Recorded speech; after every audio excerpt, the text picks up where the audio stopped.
In this video, I'm going to show you how to request a reprinting of a badge or how to reprint a badge yourself. I'm in the Vionix portal. I'm in my test card group. You will note all my records here below. See that every record is currently in a printed status. If I want to reprint a badge, I need to change the status from a printed status to an approved status. In order to do that, I'm going to click the checkbox next to the record. I'm going to hover over batch action. I'm going to click reprint. I'm going to click start. Note that the printed status has changed to an approved status. Now, if you're printing in-house, all you have to do is select checkbox next to the record, click print, and follow your process for that.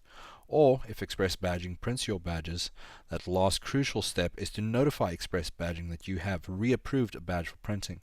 Select your approved badge, click the post order button. In this window that pops up over here, you can type in any special instructions that say, for example, you need this badge expedited or XYZ. You can type that instructions in, click OK. What this is doing is it's doing two things. First, it is changing the status of your record from an approved to a ordered status.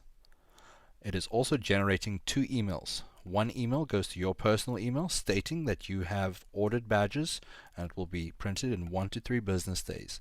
The second email goes to Express Badging's production department stating that there are badges approved for printing in card group X.